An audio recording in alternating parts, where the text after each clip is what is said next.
Hello and welcome. I am Dr. Anil Joshi. Welcome you to my series Iconology and Temple Architecture Perspectives. In the context, we are going to visit today Hattar Sangh. Hattar Sangh is near Solapur, around 40 kilometers from it. And here we are going to find a very important temple which has got two components. One thing is called Sangameshwar temple and another is called Hareshwar temple. So these are the two. One thing is the Shiva temple, that is Sangameshwar, and second is Hareshwar temple, which we are going to cover in different videos. So this video we are going to cover only the Sangameshwar temple. As the name indicate, there has to be a confluence, that is the Sangam. So even the word Kudal in Kannada means a Sangam or the confluence. So here Bhima and Sina, they meet here, and from here they continue as Bhima. So it's a very important holy place as far as worships are concerned. Now here we are finding two temples. When there is a Sangam, when there is a confluence, when there is a Kudal, there is a Shiva temple, and that is called as Sangameshwar. So this Sangameshwar temple is on the confluence in Hattar Sangha. Hattar Sangha is around 40 kilometers from Solapur, and we are going to visit it today. And we have made different videos for Shiva temple, that is Sangameshwar. Second is Hareshwar, separate, and surrounding temples are also very important. It is a confluence of temples, so that is the third video. So we have got three videos on this temple. Now Hattar Sangh or Kudal Sangam, both are same. Is South Solapur, Maharashtra, useful for both iconography study and historical context.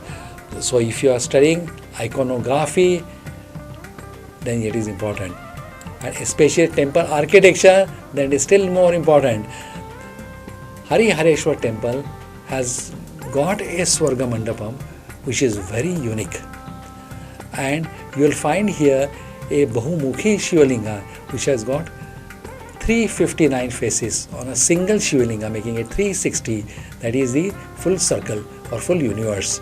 It is 35 kilometers from Solapur, just off the Solapur Vijayapur corridor, and you can very easily from Solapur you can plan a one-day trip. You can go to Akkalkot also, which is near about the Akkalkot. Then Hattar Sangha are near each other, and even if you want to go to Ganagapur also, it is also near about. So these three places are very important, near each other, and important for spiritually also and iconographically also. Now here I told you is a confluence of Bhima and Sina, hence the name Sangameshwar or the Kudal. Owing to the reverse confluence, the Maker Sanskriti and Shravan dawn pilgrimage are very commonly seen here. Whenever you will find any Shiva temple, all the devotees of Shiva will like to go there in the month of Shravan and also on Monday. So Shravan Monday is the most important day. So also you can go on any of the day, but these two are important. On Shivratri there is a big festival here. The local Devasthan manages Annachhatra and the Yatrik facilities. So if you want to stay here is okay, but you can adjust with it. Two main shrines here are the Sangameshwar and Hareshwar, as we told you. Both has got Shiva element in it. The complex shows late Kalyan Chalukya, that is the Western Chalukyan dominance broadly up to the 11th century, but I feel the beginning of it may be earlier than that. With a latter repair, completion appears to be in 10th century because there is inscription written on it, but it appears to be in stages, so might be around 200 years before it started, but reached it. That is as far as the beam inscription is concerned. We should also mention about the Shake 940, that is the 10 18 CE. Then Sabha Mandap is often claimed as the earliest stone inscription in Marathi. As far as Marathi is concerned, there are inscriptions, particularly in Pune, Satara, Kolhapur district. However, what we find, an earliest one we find is in this temple, which is in Devanagari. So, first Marathi inscription, what we find is here, but there are certain Devanagari scripts also in Shravan Balagol, which are earlier than this. So, but full scape, where this full sentence is written in Marathi, you will find it over here. So, it is one of the amongst the earliest. We are concentrating on Sangmeshwar temple. It is a stone temple.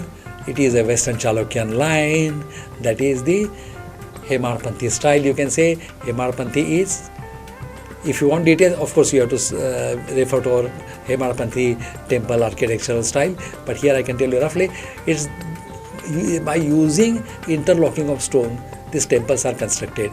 By interlocking, there is no adhesives used, no cement, no lime, no mortar. So just by interlocking of the stone, the temples are constructed. That is Hemarpanthi style. With what it has got is Ardha Mandapa, then there is a Mandapa also, then there is a Garbhagriha also, and there are heavy lathe turned pillars. Now interesting, lathe was not at that time. So what this lathe turn means, a descriptive terms. They are stone pillars, but they look as though they are turned on the lathe because of the perfect circle. But this technique was developed and taken to the peak by the Hoysalas. So our videos of Hoysala, you will find extensive descriptions and extensive architectural involvement or use of these stone turn pillars. Then you will also find a rich Kapota courses. So these are the different styles in which these temples are constructed. That is Sangameshwar. Now Harihareshwar is a beautiful, interesting temple. You must see our video, not only video, but the videos we had taken inside the Harihareshwar Swarga Mandap. Just astonishing, just sort. You'll just get amazed how they have prepared it. It is an unusual two sanctum shrine, that is the Shivalingam. You'll find on the left, and Murlidhar Krishna is on the right, with Mukha Mandapa, Sabha Mandapa, and an open to sky Swarga Mandapa. And this Swarga Mandapa will remind you of the Khidrapur, that is near Kolhapur. Now west facing orientation is noted on one side right ups. So it's beautiful. You must see and you must appreciate the Swarga Mandap. You will spend hours sitting there. I am sure of it. Now we'll come back to the Shiva. That is the Shiva temple. That is the Sangameshwar temple with a standard linga worship. There is Shiva Linga is just as far as routine is concerned, standard is concerned. Worship is also in the same way. And there is outside you will find some motifs, some vyalas, then floral bands, then music making figures, musicians figure, typical of Western Chalukyan decor. As far as vyals are concerned, whichever temples are constructed by the Chalukyas, you will find vyal there. Right from the Tanjavur till this, go anywhere. If it is Chalukyan, there is a vyal, or if there is vyal, has to be by Chalukyan. Then what is the interior? There are two Garbhagrihas in Harihareshwar, a Shivalinga and a standing Krishna. That is always called Murlidhara when he is standing with a cow. That is in Tribhanga pose. Then Ganesha occupies a Dev Koshta between the sancta. Then Krishna Leelas are referred here, including Kalyan Mudra and playful gopi scenes on the ceiling. See, these are three-dimensional. You must see our videos on that, and not only see video, but you should pause the video and see how interesting they have made it three-dimensional. If you want to see one, you will have to cover remaining, but still that will be seen as a proper. And you will find that whatever is a carving is looking at you. Then you will find A Bhairava also, this is a fearful form. Then you will find Naga panels, and they are there in the mandapas accompanying Shiva. So this is a fearful form, usually shown with Nagas, and also a garland of skulls. So it's a fearful form. Now what are the popular views? Why these things are popular, why the temples are popular, why people visit, is the first Marathi inscriptions. It was written in 1018, that is Shake 920. Either way you can count it and say it.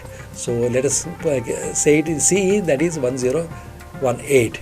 It is the earliest complete specimen of historical Marathi inscriptions in Devanagari. Earliest Marathi words in the stone might be from 981 in Saman Balgola.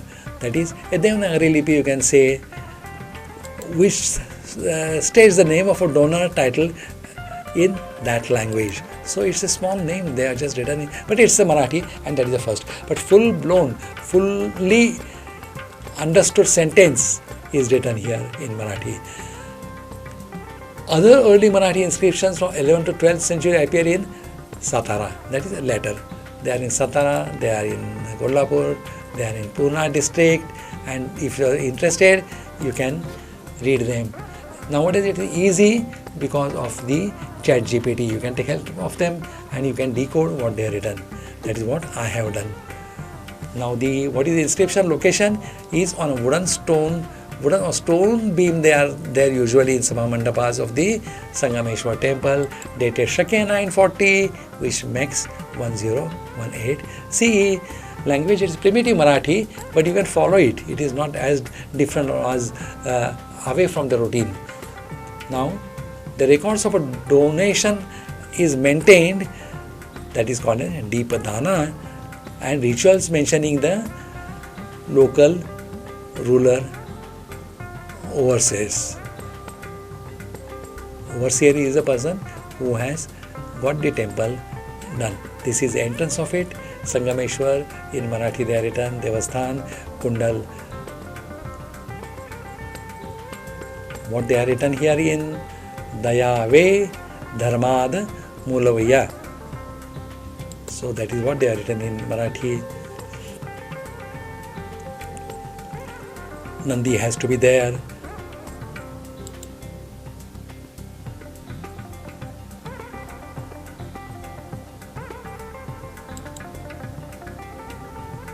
This is the inside view, and here what we have told you is there are some left turn pillars. Left turn is a descriptive. This is the inscription. Nandiji is also there looking straight.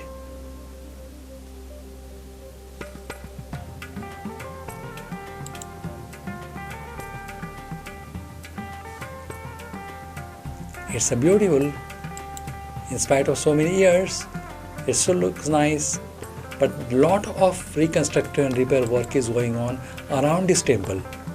Multi-shrine temple.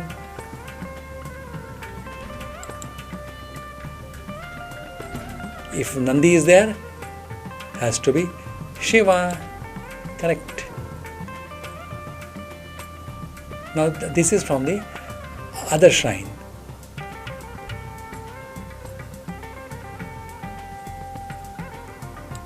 Different type of Shivalingas are there.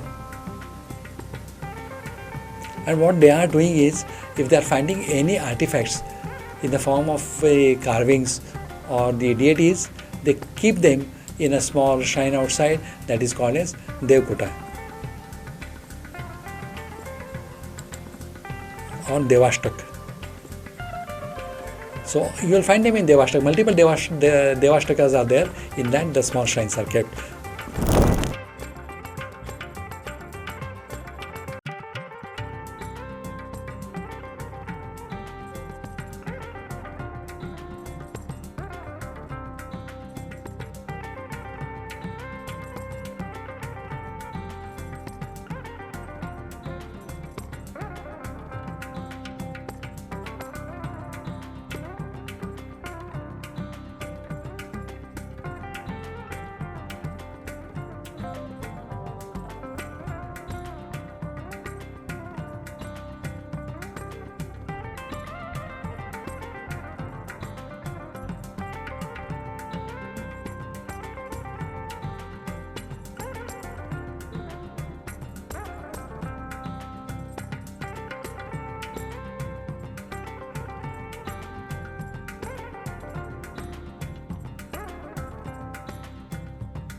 With that, we are coming to end of this lecture.